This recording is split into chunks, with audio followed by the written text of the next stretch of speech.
Hey, how are you doing? How's it going? Well, my name is Brandon. I'm one of the PAs here. Nice to meet you. Thank you. Someone already came in here, took your vitals, took your medical history, correct? Yep, everything was all done. Okay, everything looks good. Just want to reiterate, vitals are good. No medical conditions, medications, allergies, surgeries, Nothing. family history, high blood pressure, diabetes, anything like that? No, sir. Okay, so what brings you in today? Actually, this. Okay, just need a flu vaccine today. Yep. You can That's actually keep this one, and I'll sign this when you're done. Perfect. All right. Do you have any questions or anything before we proceed? Yeah, so I actually heard a couple rumors. I just want to make sure. Okay. I can't get the flu from the vaccine. It's a good question. You cannot, because the flu vaccine actually uses an inactivated version of the virus. So it's Okay. basically, dead flu virus that kind of injected in you. So Okay. you cannot catch the flu now. Okay, great. Now, I've had the flu vaccine in the past when I was a lot younger. You would still recommend me get it again?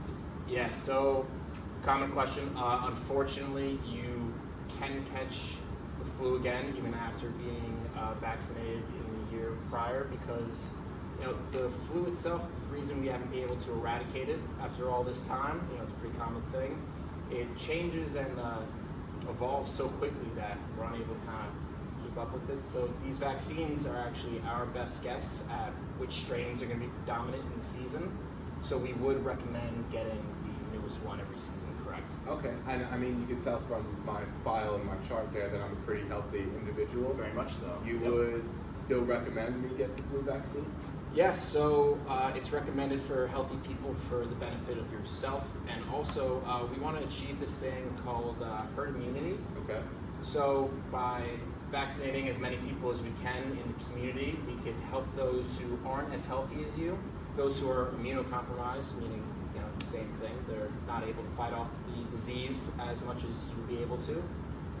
By you getting vaccinated, it'll reduce the quality of your symptoms, which can actually reduce the amount of spread, therefore reducing the amount of sick persons that we can get. Great.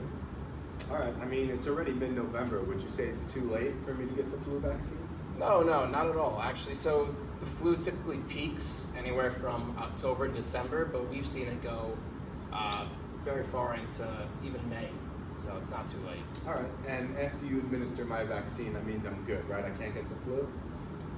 So, kind of a misconception, you are able to develop the flu after the vaccine, Oh, wow. but this Okay. will put you at, best chance of not developing any serious complications, and like we talked about earlier, it may reduce that viral load, so the amount of virus that's still in you after a certain amount of time, enough so that other persons aren't able to get it from you. So that's basically what the vaccine is doing here, but it will reduce your chance of getting the flu as well. Okay. And my wife at home, she's pregnant. Would you suggest her getting the vaccine as well? If she was otherwise healthy, and obviously we would look into that upon visit, yeah, the CDC does recommend that pregnant persons get vaccinated for the flu. I believe we vaccinated actually everyone who's over the age of 6 months. Wow, okay. So yeah, we would recommend she come in if she wanted to feel a little more protected. Great. All right. And I mean, this location's a little bit far from my home, but it's the only place I knew of that administers the vaccine. Is there any other places or facilities you would recommend? Yeah, so there's actually there's tons of places. Flu's so popular, especially this time of year that everyone's Right. carrying the vaccine. Right. We want to do our part in developing that herd immunity. So pretty sure you can go to places, or I am sure you can go to CVS, Walgreens, Costco even has it. Wow. Your local pharmacy. If you don't want to schedule the appointment with your primary or whoever, those are just some of the options. And if you want to look into it even more, you can go to www.vaccines.gov, type in a 5-digit zip code, and it'll give you a bunch of areas surrounding that actually supply the flu vaccine. Wow, that's awesome. So, is there any way I could get all of that in writing or all the resource information so I could distribute the information to my friends and family maybe? Yeah, of course. So along with the signed paperwork that you brought in, after the visit, you're going to receive some discharge paperwork that'll explain kind of what you had done today, and I'll have some information generally on the flu vaccine. That copy itself shouldn't have any of your personal medical information on it. So feel free to make copies, take a picture of it, send it to friends and family if they're curious. And if they have any further questions, obviously ask their primary. But they can go to the CDC's website where they have a lot of information on, you know, the use, efficacy, and just the science behind the flu vaccine. That's awesome. Thank you. I appreciate it. Any other questions? No, that's it.